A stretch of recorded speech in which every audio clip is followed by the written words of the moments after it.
Bonjour chers téléspectateurs, shalom à tous qui nous suivent de l'Afrique du Sud, du pays, ainsi que partout dans le monde. Aujourd'hui, nous avons le privilège de recevoir l'homme de Dieu, le pasteur Jonathan Wanzambi. Alors tous ensemble, nous allons découvrir qui est cet homme de Dieu qu'on appelle soldat de prière. Restez branchés. Bonjour l'homme de Dieu. Oui, bonjour mon frère. Comment vous allez cet après-midi? Dieu fait grâce. En tout cas, nous sommes bénis de vous recevoir cet après-midi. Aujourd'hui, nous voulons parler de votre vocation spirituelle. Qui est le pasteur Jonathan Wanzambi? Oui, je suis vraiment ravi de vous voir et puis de vous retrouver encore aujourd'hui. Le pasteur Jonathan Wanzambi, c'est un homme de Dieu, pas comme les autres, mais c'est un homme de Dieu élu par Dieu. C'est tout ce que je peux dire pour le moment. Quelle est la différence entre un pasteur choisi et élu de Dieu? Tel que nous sommes là, nous avons trois catégories des hommes de Dieu. Il y a des hommes de Dieu que Dieu a sélectionnés depuis le sein de sa mère. Il y a des hommes de Dieu qui sont programmés de hommes de Dieu. Il est réveillé un certain matin comme ça. Il s'est dit que non, ouais, je suis là pour servir Dieu et puis il commence son église. Il y a des hommes de Dieu, la troisième catégorie, qui sert Dieu non pas par la vocation, mais parce qu'un homme de Dieu lui a imposé le main et lui a donné l'ordre de servir l'Éternel. Et vous, vous êtes dans quelle catégorie des trois? Dans tous les trois, je suis par la catégorie que Dieu a choisie depuis le ventre de sa mère. Et je ne sais pas trop, nous sommes en Afrique du Sud. Est-ce que vous avez déjà eu la chance de diriger une église dans le pays? À l'Afrique du Sud? Non, au Congo. Au Congo, oui, bien sûr. C'était quoi le nom de l'église? Oui, c'est toujours le nom, l'église Siloé, qui résidait sur l'avenue Makanza, ça c'est 33. En dehors de ça, je l'ai commencé sur l'avenue Sampoué à Bandalungwa. Sampoué après Mangembo, c'est là où j'ai commencé le groupe de prière Siloé. C'était d'abord un premier groupe de prière et puis après c'est là, c'est devenu un ministère. Et Siloé veut dire quoi? Siloé, premièrement, Siloé a trois ou deux définitions. Siloé veut dire envoyé. Le nom Siloé, c'est là où la personne voit clair. À Siloé, même si tu as un problème, laisse-moi te dire que Dieu est là capable pour te donner la solution. Il y avait un aveugle de Capernaum. Jésus venait dans la ville de Capernaum, il s'est retrouvé avec un aveugle. Cet aveugle-là, le disciple posait plein de questions. Seigneur, pourquoi cet homme est-il aveugle? Parce que ce n'est pas son père et sa mère qui ont péché. C'est dans le livre de Jean chapitre 9, premier verset. Jésus a dit non, ce n'est pas parce que son père et puis sa famille, je ne sais pas, ses responsables ont péché, mais c'est pour la gloire de Dieu. Jésus a demandé à cet aveugle, Jésus a fait de la boue, il a oint ses yeux, il lui a dit, maintenant va au réservoir de Siloé, va te laver au Siloé. Et quand est-ce que l'aveugle s'est dirigé vers Siloé? L'aveugle a vu clair. Dans ta vie, tu as besoin de voir clair. Dans ton ministère, tu as besoin de voir clair. Même vous le mettez sur les journalistes, vous avez besoin de voir clair. Mais à Siloé, il y a un Dieu capable qui peut encore, comment on peut dire, réinitialiser votre vie. Vous savez, quand on compte sur des relations ne ressuscitent pas. On compte sur les gens nous abandonnent, on peut compter encore sur Dieu. À Siloé, on compte que à Dieu. Et aujourd'hui, nous voyons beaucoup de chrétiens qui semblent abandonnés. Pourquoi? Parce que leurs regards sont tournés vers le Seigneur, mais ils se disent que ça prend du temps. Alors vous, en tant qu'un pasteur, en tant qu'un homme de Dieu, comment pourriez-vous aider ces genres de personnes qui se sentent abandonnées parce qu'ils savent que non, nazola nanzam na meki na bato mokili simbité, na meki peut-être na ba connaissance simbité na yepa nzambe mezozwa temps. Merci pour cette question. Dans Ecclésiaste chapitre 3, Bible le dit, chaque chose a son temps. Vous savez, même dans nos ici, il y a un à la fois. Par là, au contredire, donc notre Dieu, c'est un Dieu des temps. Il est le maître des temps et des circonstances. le plus grand problème avec le bandimi na biso à lelo, il va être na ye lelo na zo lelo. Vous comprenez? Même Ngoulou, la fête, si je donne l'exemple en Ngoulou, c'est parce que Bakin sur la biso, c'est l'exemple trop clair. Ngoulou, au Bangala, la fête, avant Babo Maye, il faut Basombaye. Yo mon limitant ou ye pa na Yesu, ou tina vino ya libanda à salité. Donc, koti kat na Yesu. Dieu doit te purifier. Il faut aussi quoi makila na Yesu. Pozonga ya sikalisus. Est-ce que vous me comprenez très bien? Ngulu wana tongo balambe tongo sokolai. Bo chemba mona na nzungute. Bo lamba malamote. Ça prend du temps. Le problème avec les enfants de Dieu, on doit prendre du temps avec Dieu. C'est pas qu'aujourd'hui, oui, Dieu est capable.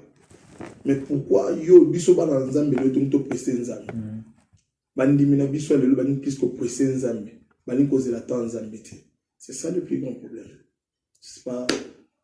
Je répondais à votre question. Bien sûr, exactement. Et je crois que ça va aider la plupart de nos téléspectateurs. Et Pasteur Jonathan, dites-nous un peu, comment avez-vous su qu'un jour, vous allez servir le Seigneur? Je donne un exemple tel que je suis là, je suis présentateur, mais je suis chantre aussi de l'Éternel à l'Église. Je suis parmi les modérateurs. Et peut-être c'est quelque chose que j'ignorais, mais on m'a dit non, le Seigneur t'a choisi toi. Alors peut-être c'est une particularité. Alors vous, comment avez-vous su qu'un jour vous serez dans les champs de Dieu? Merci beaucoup pour cette question. D'abord, la première des choses, moi je n'aimais pas les choses de Dieu. En tout cas, c'est comme moi.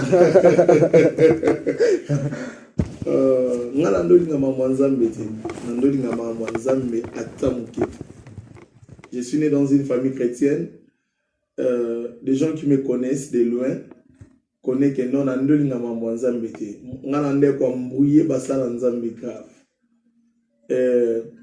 partout où je passais, il y avait des hommes de Dieu qui parlaient toujours que toi tu serais un homme de Dieu.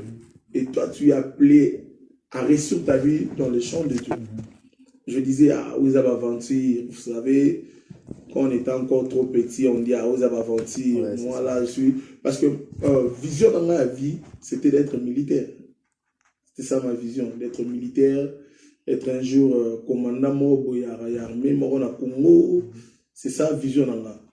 Au fur et à mesure que non, j'ai eu des problèmes et j'ai raconté des problèmes vrais, je me suis dit non, je dois me laisser entre les mains de Dieu.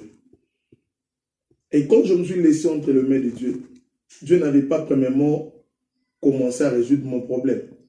Il a d'abord commencé la toute première chose, à tailler ma vie. Quand Dieu a commencé à tailler ma vie, ça a pris du temps après tailler ma vie. Et aujourd'hui, je salue beaucoup des hommes de Dieu qui m'ont vraiment aidé d'être ce que je suis aujourd'hui en passant.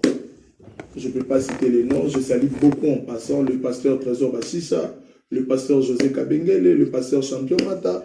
Ils sont vraiment nombreux, des gens qui m'ont vraiment encadré à rester dans le pied de Dieu, à servir l'Éternel aujourd'hui et à être ce que je suis aujourd'hui. C'est vraiment ça. Et depuis que vous êtes en Afrique du Sud, vous avez déjà commencé une église? Depuis que je suis en Afrique du Sud, dire que j'ai commencé une église, c'est pas encore, mais bientôt là, Siloé déjà va s'implanter en Afrique du Sud. Mais tout ce dont nous sommes toujours en coulisses, en train de prier, chercher l'Éternel et avoir des directives concrètes pour la réussite de notre ministère. Et ça avance comment? Vous avez déjà des membres en coulisses? Oui. Ok. Oui, Siloé a déjà des membres en coulisses. Et vous pensez planter votre église où précisément en Afrique du Sud? Ouais, c'est pour cela, c'est ce que je viens de dire. Nous sommes là toujours dans le pied de Dieu, que Dieu nous oriente. Parce que la Bible dit, si l'Éternel Dieu ne bâtit pas, c'est lui qui bâtit en vain. La moindre des choses, c'est qu'on doit faire. Vous savez, l'Afrique du Sud, c'est un terrain très glissant avec des hommes de Dieu. Et surtout nous, les jeunes pasteurs, c'est vraiment un terrain trop glissant. Nous avons besoin de l'orientation de Dieu pour réussir avec ces problèmes de ministère Siloé. Et en tant que pasteur, vous étiez au Congo, aujourd'hui vous êtes en Afrique du Sud. Quelle est la différence entre servir Dieu au Congo et servir Dieu en Afrique du Sud? Merci beaucoup. Vous savez, au Congo, il y a des gens, il y a des membres qui sont disponibles pour l'Église. Mais quand on se retrouve dans un pays étranger, il y a des gens qui sont vraiment disponibles pour leur travail. Parce que nous sommes dans un pays étranger. Il faut travailler pour avoir de l'argent, pour payer la maison, pour occuper la maison. Il y a des responsables même à l'église qui doivent travailler pour occuper leur maison, pour assumer les responsabilités. Donc, ça n'a pas vraiment une différence, une grande différence. Sauf qu'au Congo, il y a plusieurs gens. Et la plupart de nos fidèles au Congo, ils sont là vraiment disponibles. Ils sont là vraiment disponibles pour servir l'Éternel, pour se présenter à l'église. Mais en Afrique du Sud, il y aura un jour, vous pouvez avoir le culte de dimanche à 100 personnes, un autre dimanche à 50 personnes.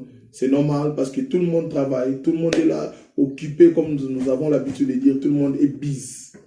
Est busy dans son travail. Donc c'est un peu ça. Et le 17, vous avez un culte en ligne, si je ne me trompe pas. Et le thème, c'est le choix des dieux. Et si je me peux poser cette question, pourquoi ce thème? Ce thème-là est-il une inspiration venant de Dieu? Ou bien c'est juste un thème choisi par vous-même pour essayer d'édifier le peuple de Dieu? Merci beaucoup pour ce thème. J'étais en retraite une semaine à sec. J'étais enfermé quelque part. Je priais simplement pour moi-même. Et quand je priais, Dieu m'avait révélé ce thème, le choix des dieux. Ce n'est pas un thème venant de moi, Jonathan, c'est un thème inspiré par le Saint-Esprit. Amen. Et je crois que le 17, nous serons bénis par ce thème. Et déjà, comment faire pour suivre le live? Vous êtes sur Facebook, Instagram, YouTube? Ouais, je suis sur Facebook. Tous les enfants de Dieu qui me suivaient. La prédication du choix de Dieu et ses cultes dominicales sera sur Facebook en direct, sera sur Instagram, Jonathan Wanzambi en direct. Donc dès que vous touchez vos téléphones, vous manipulez vos téléphones très bien là, Jonathan Wanzambi, il y a déjà mon profil qui est là, le profil de l'affiche. Donc le choix de Dieu, vous pouvez les suivre sur YouTube, Pasteur Jonathan Wanzambi, parce qu'on a déjà notre chaîne YouTube, sur Facebook Live, sur Instagram, donc c'est ça. Chaque homme de Dieu a au devant de lui un papa qui l'encadre. Et je crois que c'est aussi le cas pour vous. Et c'est qui votre père spirituel? Oui, merci beaucoup. D'abord, j'ai un père spirituel qui est encore en vie. C'est l'apôtre Emmanuel Mbiye Moulaya, le papa de pasteur Moïse Mbiye. Que vous connaissez personnellement? Oui. Okay. C'est pour moi un père spirituel. Et pour moi, un mentor encore, c'est le pasteur José Kabengele, Charles de Feu, que je salue en passant. Donc, c'est un peu ça. Et à chaque fois, vous prenez toujours des conseils chez eux avant de peut-être, je ne sais pas, quand vous êtes en train de lire la Bible, il y a peut-être un passage qui complique, parce que même nous aussi, quand nous lisons la Bible et que ça complique, nous allons faire recours chez nos papas pour avoir plus de compréhension. J'espère que c'est le cas pour vous aussi, ou bien je ne sais pas trop. Vraiment, quand j'ai une complication en matière de la Bible, c'est ce que je venais de dire toujours. Souvent, je contacte soit mon mentor, des hommes de Dieu qui m'ont vraiment encadré, parce que je suis le fruit des entrailles de plusieurs hommes de Dieu qui ont mis la main dans la pâte, parce qu'aujourd'hui, que je sois le pasteur Jonathan Wanzambi, je recours souvent sur le pasteur Bassisha, je trouve souvent sur l'apôtre Champion Mata, et le pasteur Mathieu, que je salue en passant. Donc, ils sont nombreux. Et quand je vois qu'il y a une complication, quelqu'un que je viens, papa, c'est comment ici, explique-moi un peu comment ça. Donc, c'est un peu ça. Et vous êtes jeune. Ouais. Et comment ça fait quand vous passez en route, bonjour pasteur, bonjour papa, voir que vous êtes jeune et vous avez une lignée d'enfants derrière vous? Être un homme de Dieu, c'est un privilège. On peut dire que c'est un privilège, mais c'est aussi un choix de Dieu. C'est aussi un choix de Dieu. Parce que voir Gédéon, c'était le plus petit de sa famille. Le jour où l'ange de Dieu s'est présenté devant Gédéon, il lui a appelé vaillant héros. Gédéon a commencé à donner des explications par rapport à son âge, par rapport à sa famille, par rapport à ce qu'il était. Mais Dieu lui a dit, c'est toi qui vas faire cette mission. Donc, ce que je peux dire, c'est un choix de Dieu. Et ça ne vous fait pas peur? En tant que jeune, peut-être vous pourriez avoir une vie comme les autres, mais vous êtes pasteur, vous avez choisi ça, parce que des fois, quand Dieu nous appelle, nous aussi, comme on dit en anglais, we have to surrender, en d'autres termes, nous devons nous laisser aller. Des fois, quand le Seigneur appelle quelqu'un et si la personne ne veut pas, nous connaissons beaucoup d'histoires dans la Bible. Toutes les personnes que Dieu a choisies qu'il ne voulait pas, Dieu les a coincées. Alors, vous vous êtes laissé aller ou bien vous avez aussi embrouillé le Seigneur d'abord avant d'accepter cette vocation? C'était pas facile, je venais de dire ça pour accepter d'abord être aujourd'hui un homme de Dieu. C'était pas facile. Je passais dans des moments aussi, c'était brutal. C'était brutal en fait, le mot que je peux employer. Moi, je peux dire que j'étais aussi comme Jonas. Je ne voulais pas aller prêcher à Ninive. Je voulais aller prêcher à Tarsis. En tout cas. Donc, c'était pas facile. Mais Dieu nous a fait quand même grâce. On est aujourd'hui ce qu'on est. Par la grâce divine, je suis là aujourd'hui dans l'œuvre de Dieu. Et comment avance l'Église? Vous avez un partenaire précis ou bien tout dépend que de vous-même? Oui, il y a des partenaires de l'Église Siloé. Mais le plus grand partenaire d'abord numéro 1, c'est Jésus. Parce que c'est pas... je suis qu'un être humain que Dieu a établi.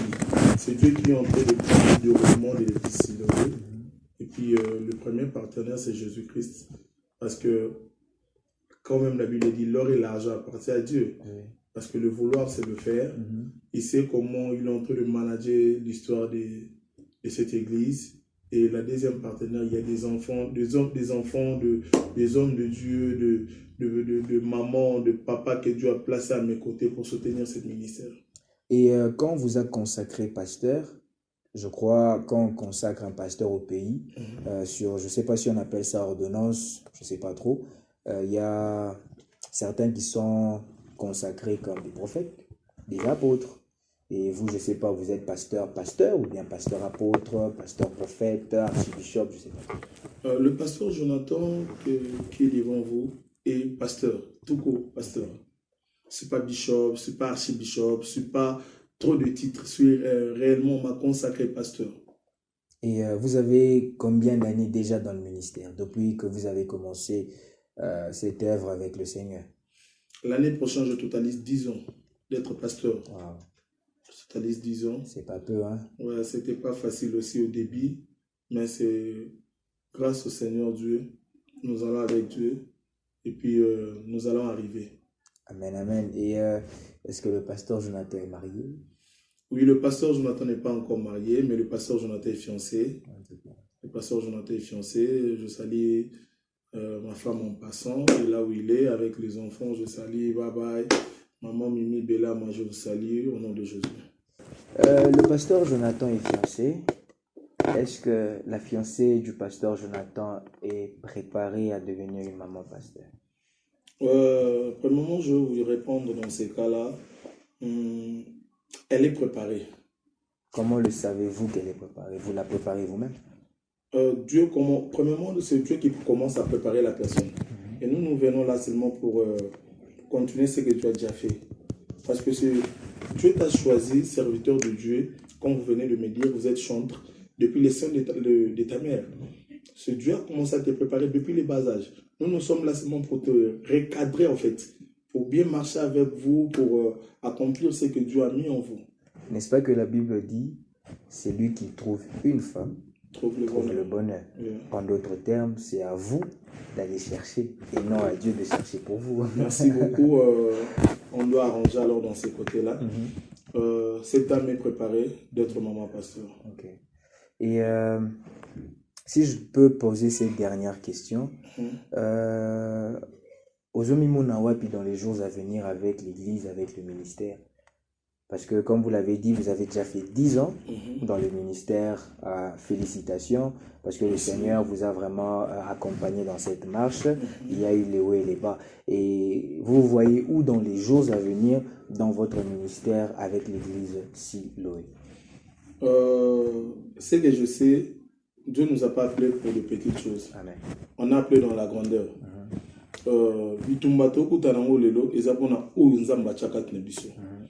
Mais j'ai une tendance sur le bas toujours que non, parce que c'est ce que la Bible me l'a dit. Moi, j'exerce que la Bible et le bas. Celui qui est en moi est plus fort par rapport à celui qui est dans le monde. Yes. Donc, moi, j'ai toujours proclamé, il y a multitude, et je sais dans peu de temps, on va parler de nous dans le monde entier. Et le monde entier va bouger. parce que celui qui est en moi est plus fort par rapport à celui qui est dans ce monde. Et je ne sais pas si vous avez un message particulier à lancer au peuple de Dieu en ce moment de la pandémie qui fait ravage partout dans le monde. Oui, peuple de Dieu, premièrement, shalom et que l'éternel Dieu vous bénisse. Toi qui es en train de me suivre chez toi à la maison, choisis ton temps, de zapper sur votre téléphone, gaspiller votre méga. Laisse-moi vous dire que non. On est dans un moment de pandémie. Nous sommes en train de passer un moment trop difficile. Et laisse-moi vous dire que non. Il y a des gens qui sont en train de dire que tout c'est dans notre moment à confinement.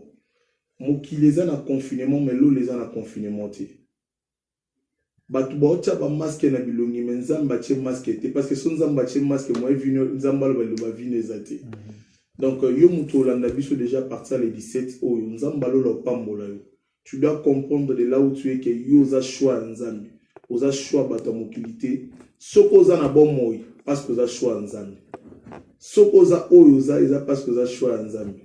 Laisse que l'Éternel Dieu vous bénisse. Merci beaucoup l'homme de Dieu. Si. C'était un plaisir pour moi de vous recevoir cet après-midi. Je ne sais pas si vous avez des salutations précises à faire aux personnes qui sont en train de nous suivre cet après-midi. Il n'y a pas tellement trop. Je salue tous les enfants de l'église partout dans le monde. Skabozwami, Napesi Maman Iguet Mbote, Papa Bola Mbote. Je salue mon fils Miché, exaucé, Baza vraiment nombreux. Donc aussi, Sabamonia Soté, je salue Maman Véro. Et en plus, toute la famille, Wanzambi, Déborah, Caleb, Josué, partout Bazali, Nzambalola, Apamola Bismo. Amen, amen. Merci de nous avoir suivis. Nous étions ravis d'avoir le pasteur Jonathan. Pour plus d'infos, restez branchés. Ne bougez pas. En bas de l'écran, vous allez avoir tous les détails sur comment rejoindre le pasteur Jonathan Wanzambi. Restez branchés.